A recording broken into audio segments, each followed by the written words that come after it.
What's up? Welcome back to Nowstalgia. Dave here with a review slash reaction to Chris Rock's seventh stand-up comedy special, Selective Outrage, live premiere, live broadcast on Netflix Saturday night.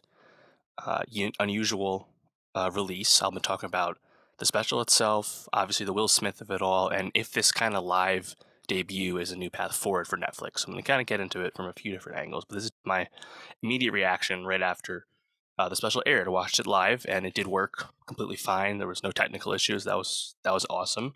Um, and yeah, this was obviously trending on Twitter. There's a lot of people who wanted to see how this went, primarily because of the Will Smith stuff from a year ago, of course, but also, I think just general comedy fans were paying attention to this because this is the first Chris Rock special since Tambourine came out on Netflix in 2018.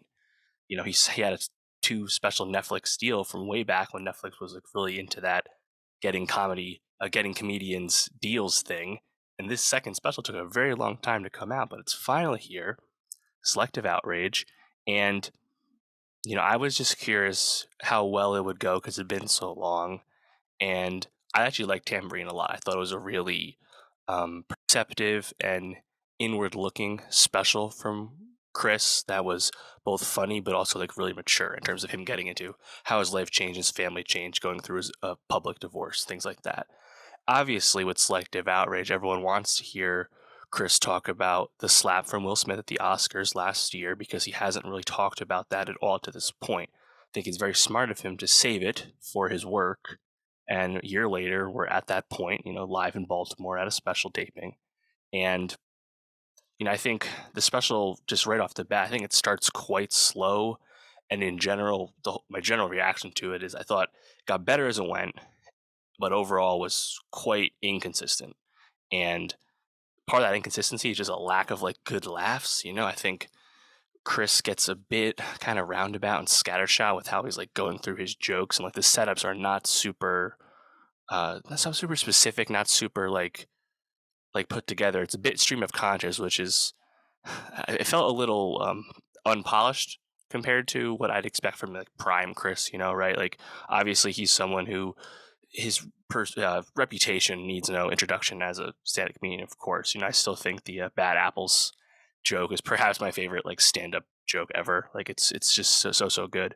But at this point, Chris, he's a wealthy guy and he's getting older, and he's talked about this, question, years ago. It's like, do you think you get less funny when you get older?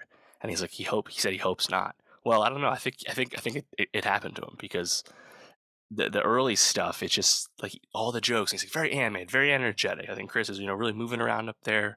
Looked great. Had a lot of energy, a lot of animation to how he was telling his jokes. But he seemed really enthusiastic about stuff that just wasn't super funny.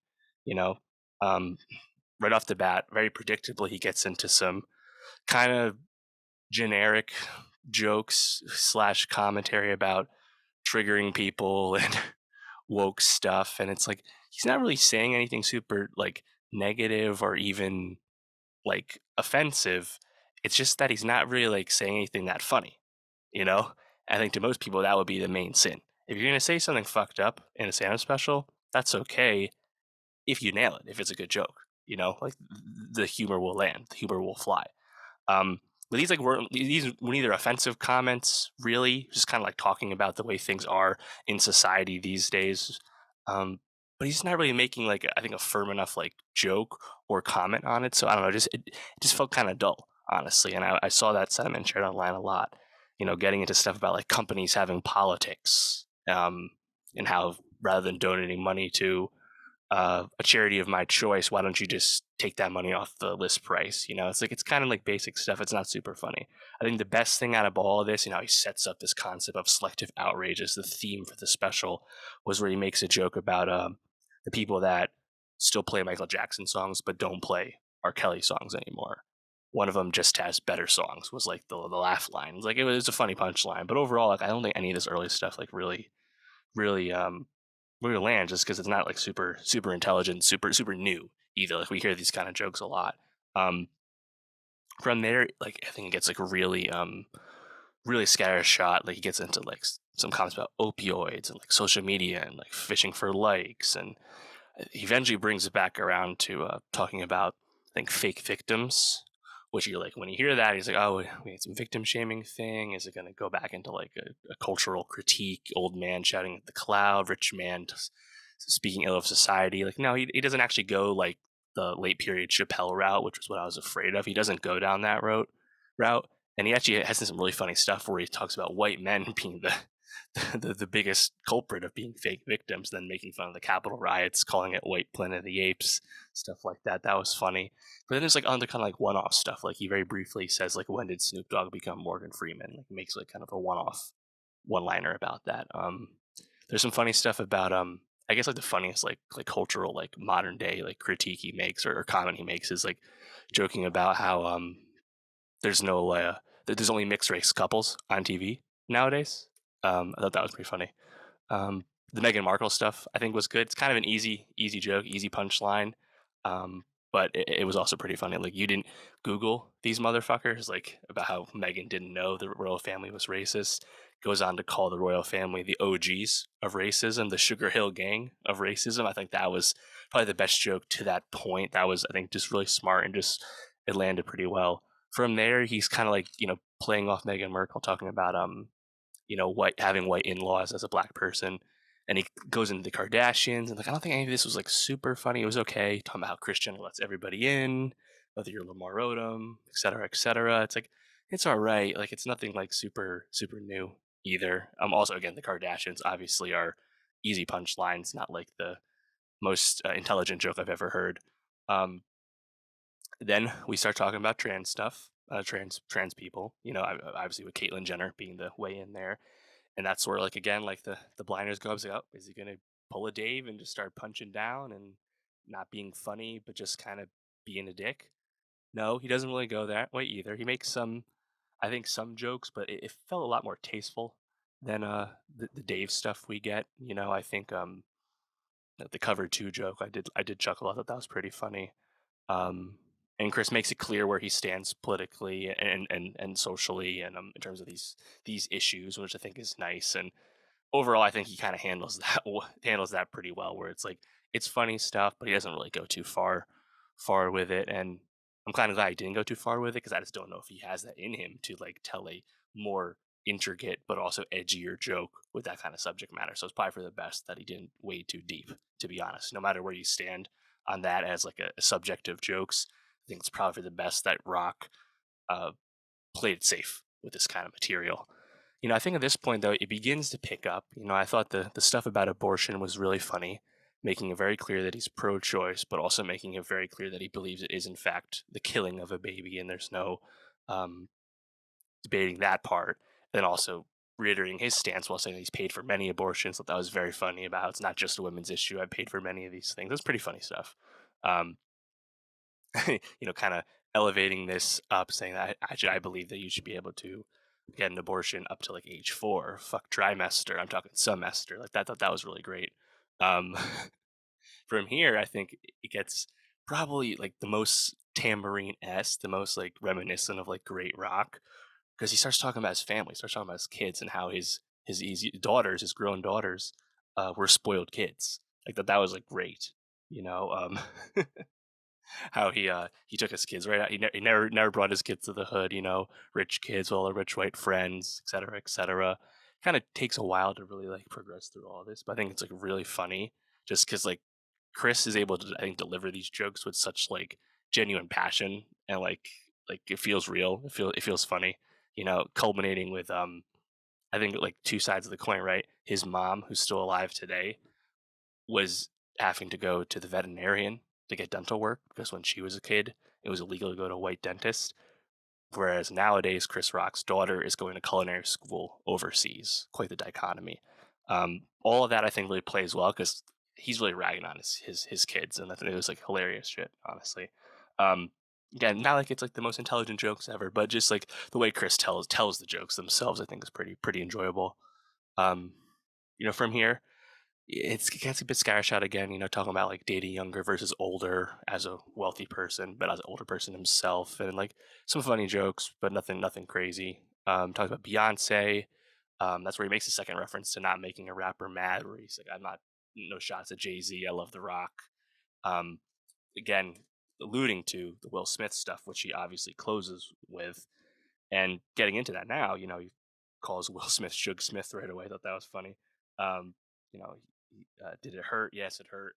It hurt so much. I got summertime ringing in my ears still. Really funny. Then he kind of talks about like the size difference, and it's not so much like humor so much as like Rock almost is like venting out publicly for the first time about what happened. Will, a much bigger guy. Will audition or Will played Muhammad Ali. I played Pookie in New Jack City. Which got a big laugh. That was pretty funny.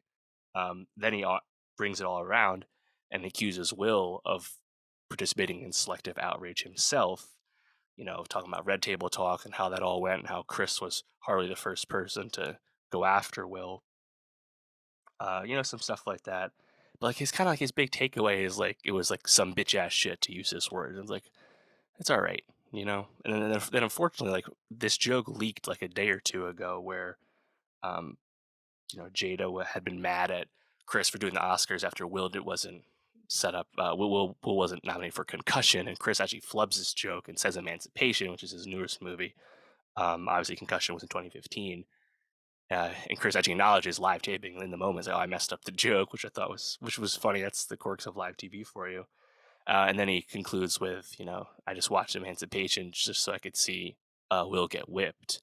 And it's like, well, I understand it from you personally. It's kind of it's not really that funny. I don't know. It's kind of a weird joke. Um, and yeah, he kind of just drops the mic and lets it all hang out there. And like overall, I would say this is definitely a worse special than Tambourine. Doesn't compare to obviously his early stuff from the 90s and 2000s. No way. And I don't know if like I'm like super satisfied about like the 1 year build up to Rock talking about Will Smith for the first time. But I was kind of captivated the whole time when he was talking about Will. Maybe that's because I just was hanging on every word, wanting to know what he was going to say. I don't know if that really speaks to like the form of this as a comedy special or like the intricacy of the jokes. Like overall, I don't think it's like the best written special, hardly at all. But there is naturally like an added element to Selective Outrage that goes beyond the traditional special and the traditional rollout for comedy, and it's a unique situation. So I don't know, I mean, I would love Chris Rock to continue to make specials, but then again, like I think his general material when he's talking about like society, it's kind of whatever. Like there's that completely flat Elon Musk joke at the very beginning about Elon like getting his dick sucked so much he has like negative cum in his system. It just was never funny the entire time, but you could tell Chris loved that joke. Like I just don't know if he has his finger on the pulse as much anymore, which I don't know. He's a wealthy millionaire. He's been at a long time. It's okay that he's not as good as he used to be, but I mean, he doesn't it didn't feel nearly as tight or as polished as Tambourine, and that was about 5 years ago. So I don't know. On the other hand, I'd rather him keep trying to do this kind of stuff than go back into dramatic acting. Like I thought he was a bit miscast in Fargo season 4 on FX. In terms of Netflix, I think it's interesting that they live broadcast this, inventized it as a release. A specific time that you could watch it. This is smart. They should do this for all kinds of stuff. Now, most comedy specials won't have this kind of pull, but Netflix as well as something like Disney Plus, I think it serves you really well to release something that's anticipated, something that people know about, like your big series week to week or something. It makes sense to release something at a time that people can congregate on and social can activate at the same time. Do what HBO does and own a night. Why does The Mandalorian come out on Disney Plus at 12 midnight Pacific time, 3 a.m. Eastern time? Why is that not 9 p.m. Wednesday when everyone could watch it at the same time?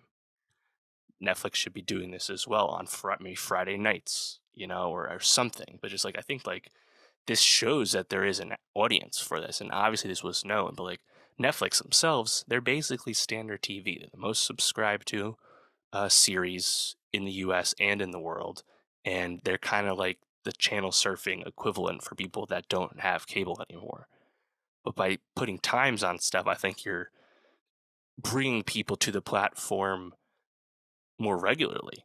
I think, or at least giving you more optionality with how people interact with you as a service. So I would love to see them continue this, but I'm also a proponent of week to week stuff, and Netflix really doesn't do that at all. So we'll see. But I mean, I'm sure most people as well will be watching this after the fact anyway, despite how successful it might have been on Saturday night. Obviously, I'm doing this right after, so I don't know how that went yet. But leave a comment as well. How did you feel about the broadcast and the live nature of it? Did you watch it live? Did you watch it later? And yeah, for more comedy special reviews, more Netflix stuff, more movies, etc., TV, subscribe, and I'll see you next time.